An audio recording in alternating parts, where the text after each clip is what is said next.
Record-breaking sales at Chuan Park. Actually, Chuan Park has been a highly anticipated new launch, and I'm doing this video again because I've realized for my previous one on I'm sorry but new launch prices are getting too hyped, that was very well received, judging by the number of likes that we see over there. And there's some nice comments also that finally someone is spitting real facts. Thanks, Josh. Now, today, this video is not meant for buyers who have just bought. It's really to help everybody have a bit more critical thinking because there's just so much hype right now. And my goal from this video is to show you what property sales don't want to show you. Calculations of opportunity costs that sales presentations won't factor in also. So if this topic interests you, continue watching. Hi guys, welcome back. Without further ado, let's dive on to some facts about Chuan Park. Let me pull up something by Stack Homes, who have actually written a very good article on it. I'll use some of the data points from them to show you how to make actual financial calculations. Reason again is because very often we see profit numbers and then we think, wow, what if that happens to me? But we don't understand the overall cost to things. When we net it off, we realize that the ROI in terms of percentage may not be what we imagine. And more importantly, I'd like to highlight there are periods also where new launch condos don't make money, resale condos also don't make money, down cycles that affect all residential prices. So Chuan Park is indeed the most convenient in this area around Lorong Chuan. If you're not too familiar, it's near Nanyang JC, pretty near NEX also. So in terms of the unit breakdown, we would see that there are 2 bedders, 2 plus study, 3 bedders, 4 bedders and 5 bedders. Let me pause a bit over here because what we realize is that there are no longer 1 bedders, correct? 1 bedders, which used to be the hype idea, is now no longer a good investment product.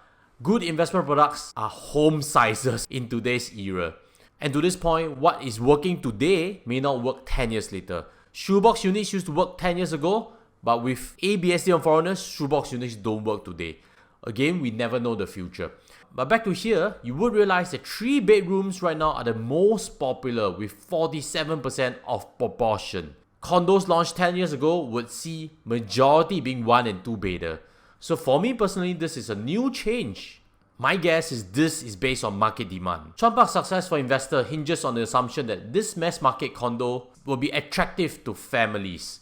This analysis looks at validating how resale condos have done largely around that area. In this comparison table are some of the nearest condos, which include freehold ones like Amaranda Gardens, Golden Hill Park Condo and the Chuan, and also leasehold condos. Stack Homes has tabulated PSF from 2013 all the way to 2024. Right at the very bottom, we see the ROI from 2019 to 2024 with Amaranda Gardens at 6.89% per annum. And there are some with even better annualized return coming from Chiltern Park, Golden Hill Park Condo and the Spring Bloom. 6-7+% real return. Very tasty, correct? But when you look at data points, we need to critique where are the measurements drawn exactly from. And this, as mentioned, is ROI from 2019 to 2024. Why do we cut that line over there?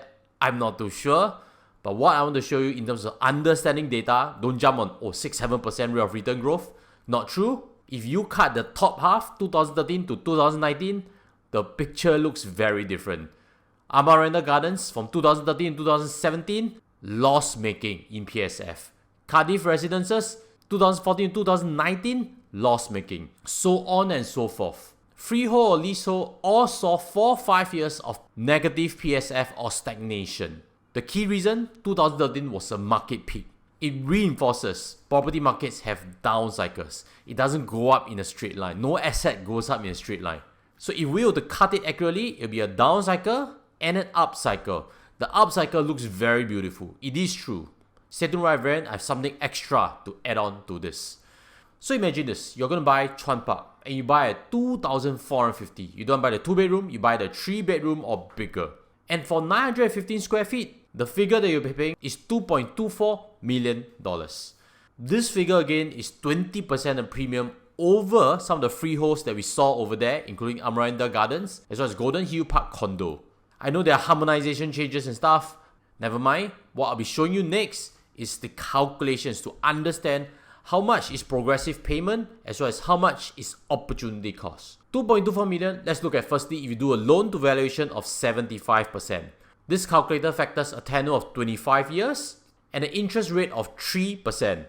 Yes, it is true that interest rates are dropping, but also 3% is conservative. The current floating rate is actually close to 4%. So whatever figures that you see over here is actually conservative on the per month basis. Initial down payment, 5% and 15%, and including of that is the buyer's stamp duty of $81,600. Again, if you are already buying a condo, please go and play with these calculators and be super familiar. Go into a sales presentation with your own homework done. That's why I encourage and that's why I teach on this channel. What I can show you next is that for this to work, you need a loan of 75%, which works out to be $1.68 million. Ballpark figure, if you are age of 40, your annual income needs to be at least $200,000 to $225,000 to support this. That is assuming you don't have other loans on the book like car loan and stuff, which will affect your TDSR. Below that, I don't think you can qualify for such a loan. So second part, I'll show you with a smaller loan amount. Over here, you'll see that there is progressive payment, correct? And when it's completed, your total loan is $8,297 per month. That is the mortgage at 3% per annum. And without looking too far further, pretty sure this is a negative cash flow investment because the rent would not be close to $8,000 in my opinion. So next, let's look at a situation which is slightly more common, whereby you have to down pay more because you can't take such a big loan quantum. I've tweaked the figures, same 25 years, but up there at the top, you see loan is only 55% right now. Same 2.24 million, and what you will see next is this progressive calculator changing slightly. The 5%, 15% and buyer's stamp duty still works the same, which means the initial of $529,600 as capital. You might think, how can people have so much in terms of CPF and cash? There are actually, especially for couples who have sold their first property and have made a substantial gain from there. To support this, the loan amount at 55% will be at $1.232 million, and the annual income needed is about $160,000 to $180,000 to support this. Again, assuming there's no other loans on the books such as car loans. So after the initial payment, you will see there are big amounts needed to pay off. After 6 months, foundation 10%, $224,000. Unique concrete framework 10% more, $224,000. And brick walls 5%, $112,000. All in all, this is a $560,000 needed subsequently, which means anyone buying this right now should get ready a capital of around $1.1 million to fulfill all this before the monthly amount starts to step in. Subsequently, there are periods of completion where this monthly amount steps up, correct? From $531 to $1,065. When it's fully completed, there'll be a $5,969 per month. So anyone buying this, I'll still suggest to factor in this budget of at least $61,000 set aside to make sure that you are able to pay off this as the property is building and there's no cash flow to use. So you still have to pay this off from your own pockets. If you have any questions to hear, leave them in the comment sections. And as always, I'm filming this late at night. I've taken more than 10 hours to dig into all this number. So as always, if you appreciate, smash the like button. Thank you very much. And smash the subscribe, especially like content like this that gives you critical thinking points that helps you in your personal finance. Now with that out of the way, I've actually more numbers to share with you. Hold on tight and let's look at the real break-even cost when you buy this condo at $2.24 million. The first thing that I've boxed out over there is buyer's stamp duty, correct? That's $81,600 that is lost, paid to government. What else is lost is a portion of this $61,287. Because we're making progressive payment, if you go and try the calculator, you realize at least half is actually towards interest cost. I've done all the heavy lifting and we just put a conservative figure of $30,000 of interest cost through this progressive payment. That is also lost to the bank. Up next, agent costs. If you pay an agent cost of 2% on $2.24 million, that will actually be $44,800. Now looking through this again, I realize there's some small errors. This is not on the buying price, it's on the selling price. You're hoping to sell by at $2.24 million, right? So actually this number is conservative again. The total cost to you is actually higher. But to that point, I would strongly suggest you can actually negotiate with your seller agent. 2% is industry, but I've done transactions all the time with 1% anyway. Since I've done the heavy lifting, let's continue with that number on hand. Legal costs and other costs, roughly $4,000. Total expenses cannot be recovered $160,000. So what you see over here is that if you buy this property now at $2.24 million, your break-even selling price is actually at $2.4 million. On paper, you have seen a $160,000 profit, but actually it's zero. these are all expenses out of your own pocket, and I hope we've clarified it once and for all. That is not difficult, and many times I present this on the channel. Maybe you're thinking, cannot be lah. All the new launch data I've been presented to says that new launch after you buy is confirmed will make money. Not true. Look at this over here. For someone who has bought a peak in 2013, 2014, over here Commonwealth Towers, buy at 1915, roughly exited the same. Stagnation. And I'm not even picking the worst situation. There are definitely some situations of losses already. So the per square foot going up after completion is not a guarantee. And up next is even more numbers that may be quite complex. That touches on opportunity costs. This part I've never seen anyone present it before, and that's why I'm giving my first attempt at it. And just in case you're very good with calculations also, you want to verify my 10 hours plus of work, go ahead, punch in the calculator, let me know if I've missed out on things. In my calculations, I'm looking back at the amounts that are paid right at the start, after 6 months, after 1 year, after 1.5 years, all these miles, what is the opportunity cost?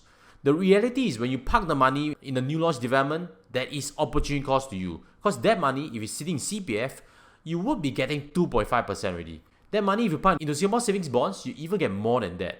Your money sunk in from day one, $529,000. Cannot touch for 3.5 years. 2.5% compounded, that costs you $47,806. The next layer of $224,000, just now you follow a progressive payment, correct?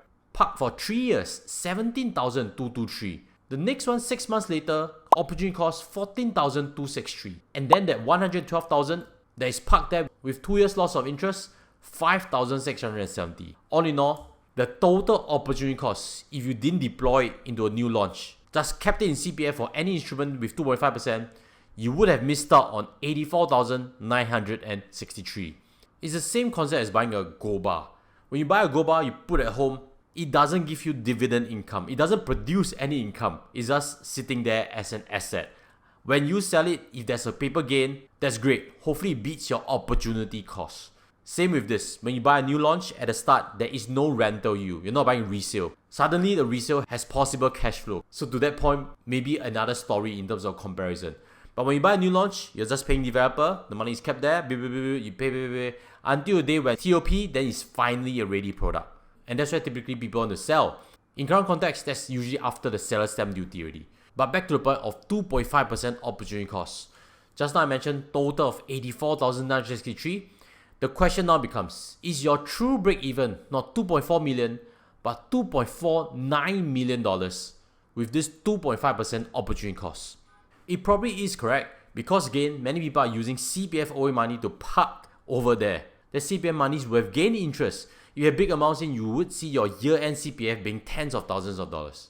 So if you're on the right path, then the next question is, any paper profit of $250,000 when you buy at 2.24 instead of 2.49 actually is the same as parking the money back in CPF. Funny, correct? There's cost involved, there's opportunity cost involved. Net, you will actually not better off if this concept is correct. Hopefully you're still on track with me, and let me next lead if the opportunity cost is actually higher. Firstly, why can it be higher? As we know, some people can move OA to SA, which means opportunity cost can easily be 4%. Or any prudent investor would have derived 4% rate of return without needing to take a lot of excessive risk. Some money market funds are right now paying 4% per annum already.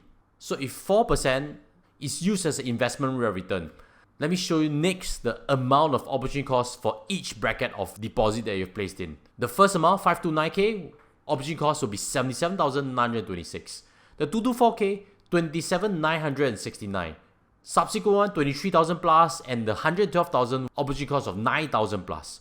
All in all, a total of 138,111 if your investment return is just 4%.